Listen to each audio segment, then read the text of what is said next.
And I want to bring in Scott LaFoy, the Vice President for Nuclear and Technology Security Programs at Exiger, and Mark Chandler, a retired Marine Corps intelligence officer. Gentlemen, welcome to the show. Scott, I will start with you. Iran's stockpile of enriched uranium is one of the key deal points that will have to get settled this weekend. Do you believe the Trump administration will be able to make real progress here when it comes to the uranium? Thanks for having me on today. That's a very hard thing to guess right now, because we've seen a lot of public rhetoric indicating that the administration may be happy with leaving it where it is as long as it stays buried deeply under a facility that was bombed in June. That's something that, hypothetically, everyone just has to agree not to touch it, and everyone just has to verify using things like satellite imagery and remote sensing equipment that no one's accessing it. That's extremely hard. We're in an aggressive, degraded environment where you get mixed signals. But being able to bring that out and for example, bring that to the United States or get it verified by the IAEA would likely be part of the negotiating, at least, position at first to start with, which would be an extremely hard thing to get. Mark, the Trump administration has maintained that a key objective for this war is ensuring Iran never gets a nuclear weapon. What sort of safeguards can be put in place to guarantee that happens? Well, Hannah, thanks for having me today. Of course. I think what we have to look at through the negotiations is, pushing back and realize that Iran has operated with such subterfuge through all the negotiations and even through the JCPOA. So one of the critical things is verification of any deal that is reached in these negotiations. So we can do that. Scott alluded to, overhead satellite collection information, but we actually need inspectors on the ground. We have to be able to go in there unimpeded and unannounced to be able to go in and check these various sites. The IAEA had tremendous access. However, Iran still tried to block some of their times that they would get in some of the locations. Scott, Iran has long insisted on maintaining a certain level of uranium enrichment. They say it's for civilian energy and research purposes. Can the U.S. and Israel accept any level of uranium enrichment in Iran? Any level, yes. The usual kind of rule of thumb is 3.67 right. is the number people like to stick around. Which is minimal, right? Just for our viewers, that's a minimal amount, yes. That's low enriched uranium. That's a good amount for doing civilian medical research, for energy generation. Once you get, the thing to remember is once you get past 20% enrichment, the time it takes to get to 20% enrichment is about how long it takes to get from 20 to 100% or to 90 to weapons grade. Wow. And so it's a steep slope you go off once you get into those double digits. And so keeping it under double digits is really where you want to sit. And we had comments from the foreign minister that maybe downblending, that diluting that down from 60%, where it's allegedly sits now, to a lower number would be on the table. And that would be, at least to me, that would be a significant win. 60%, yeah, I mean, that seems pretty high if 3 is minimal. Mark, would you support a deal that allows these low levels of uranium enrichment, like, let's say, 3%?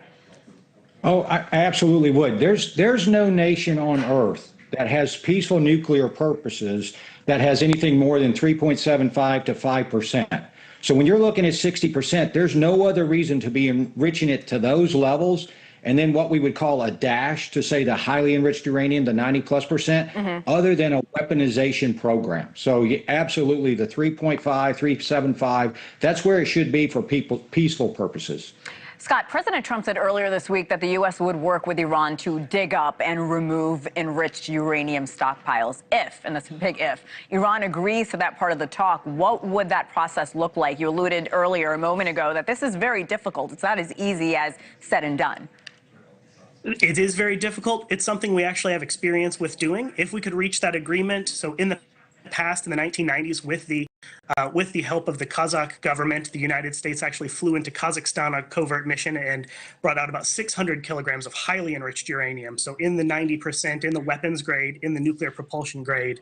It took about 31 people, according to declassified materials, 31 Department of Energy contractors working around the clock 6 days a week for a month to pull 600 kilograms out, package it up.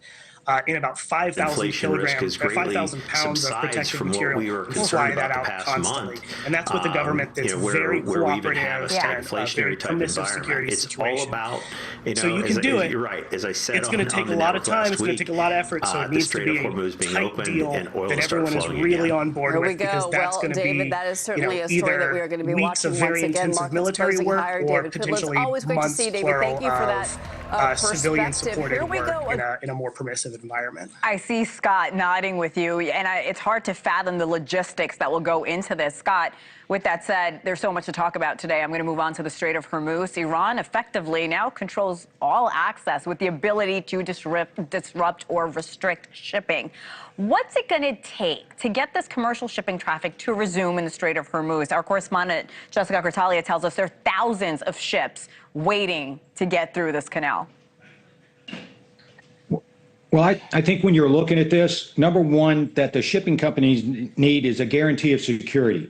You know, Iran's talking about controlling, talking about charging passage through there. They technically, against international law, don't have that right to do that. So you have to set up a secure environment for those ships to feel safe passing through. And more importantly, for the insurance companies to feel safe for the ships to pass through. That's a big driver in the cost of getting those ships through the straits. But when we're looking at this, you know, the U.S. military had a tremendous success in taking out the Iranian Navy, but there's still about 20% of the IRGC small vessels, we call them fast boats, that can wreak havoc across that entire region. So you have to set up that secure zone. And I think while we're in this ceasefire, it might be time to bring in the European partners for some military planning of how to set up a long-term security zone and escort operation to help those ships get through. But there's still a significant threat when you look at how Iran really borders the entire Strait of Hormuz. And that's not even factoring in the proxies that a lot of us are worrying about. All right, Scott LaFoy, Mark Chandler, really appreciate this conversation. Thank you for the analysis, gentlemen. Have a great weekend.